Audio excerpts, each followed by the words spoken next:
Olá, pessoal do Café com Leitura e você, tudo bem?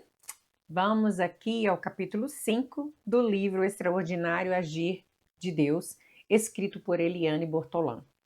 Capítulo 5. Livramentos. Chamamos de livramentos tudo aquilo que acontece para nos livrar de perigos, como de acidentes, assaltos e mortes. São aqueles acontecimentos que depois dizemos: foi por Deus, Deus nos livrou. É necessário já no início da manhã pedirmos a proteção de Deus, os seus livramentos sobre nós no dia que se inicia. No final da oração do Pai Nosso, diz: livra-nos do mal. Há ocasiões em que as coisas não saem bem como deveriam. Ocorrem atrasos, danos, perdemos o ônibus, o voo atrasa, fura o pneu do carro, coisas que até nos deixam com raiva.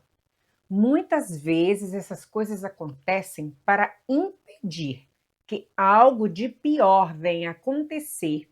E aí entendemos que se não tivéssemos perdido aquele ônibus, teríamos nos envolvido num acidente grave. Outras vezes nem percebemos que foram livramentos de Deus para as nossas vidas. Sempre agradeça a Deus pelos livramentos recebidos e pelos quais não os notei. Muitos deles recebemos sem nos dar conta. Alguns livramentos vêm através de sonhos que nos avisam que algo ruim está por acontecer. Aí nós oramos pedindo a proteção divina e o repreendemos em nome de Jesus. Li uma vez um relato de uma pré-eleitora americana que iria viajar para uma cidade distante para fazer uma pré-eleição. Na escala em que o avião fez, ela sentiu que deveria ficar ali e não seguir a viagem. O Espírito Santo lhe falava claramente. Ela relutou, achando que isso não poderia ser, pois chegaria atrasada ao seu compromisso se pegasse um outro voo. Mas ela sabia que tinha que obedecer à voz do Espírito. Houve um acidente fatal com aquele avião no trajeto para a cidade de seu destino e muitos passageiros morreram. Ela então entendeu que tiveram um livramento. Se não tivesse atendido ao que ouvira, estaria morta. Ela pensou se somente ela for avisada pelo Espírito Santo, se outras pessoas não poderiam ser poupadas. Entendeu que ela não era a única, com certeza. Muitas deveriam ter tido uma impressão, um sentimento, um pressentimento de algo ruim, mas não deram ouvidos e acharam que seria coisas da imaginação.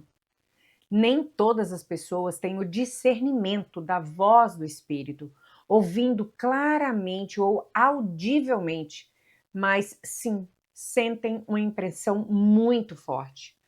Quantas vezes deixamos de obedecer por não entender? Certa vez, um Mateus ainda pequeno saiu correndo pelo estacionamento de um supermercado, dirigindo-se ao carro enquanto as meninas e eu íamos com um carrinho de compras atrás. Ouvi chegando um carro acelerado, que vinha com velocidade não compatível ao estacionamento, que era subterrâneo e escuro. Fazendo a curva rapidamente, gritei ao Mateus para que parasse, mas prosseguiu correndo. Vi que ele parou bruscamente enquanto o carro acelerado passou ao seu lado.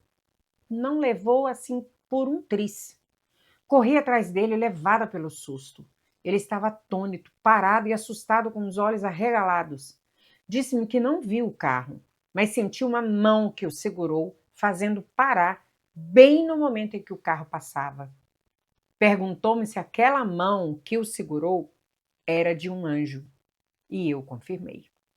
Inclusive, foi ele que lembrou dessa história quando lhe contei sobre o livro onde iria escrever experiências com Deus e me pediu para escrevê-la aqui. O esposo sempre foi um homem prevenido com o carro. Nunca viajamos sem conferir se estava tudo certo com a mecânica. Iríamos a uma praia em 2 carros, juntamente com os nossos amigos, e era sábado de carnaval. A BR congestionada. Do nada, nosso carro parou de andar e ficamos parados no meio daquela fila de carro que passava buzinando com as pessoas nervosas. Ao abrir o capô do carro, saiu uma nuvem de vapor vapor, como se fosse de uma caldeira. As crianças ficaram frustradas, reclamando que não iríamos mais ao litoral.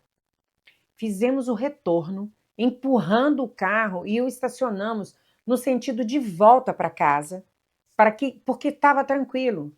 Do nada, o carro funcionou. Aquele superaquecimento parou e voltamos bem para casa. Falei ao meu esposo e ao casal que nos acompanhava que deveria ser um impedimento de Deus para que não prosseguíssemos viagem. Seria um livramento de alguma coisa. Ao chegar em casa, aquele casal se deparou com a sua casa sendo arrombada e algumas coisas roubadas e outras encaixotadas para serem buscadas depois. O escritório advocatício de nosso amigo ainda estava chaveado e foram preservados os computadores e os documentos que ali estavam, além de outros equipamentos de valor. Se tivéssemos viajado para ficarmos 4 dias como planejamos, os ladrões voltariam e levariam o resto das coisas, deixando-os com enorme prejuízo. Entendemos que o livramento foi para eles. Sem falar que o carro foi levado ao mecânico para uma revisão e nada foi encontrado. Bem como funcionou normalmente pelos dias seguidos. Precisou o carro estragar do nada para nos impedir de seguir viagem. Como Deus cuida de nós! Pense um pouco em quantos livramentos já recebeu e agradeça a Deus. Agradeça em suas orações os seus cuidados e favores, e até pelos livramentos que já recebeu sem se aperceber de tal. Nas minhas orações eu agradeço pelos livramentos que recebemos como família e por aqueles que recebi sem perceber.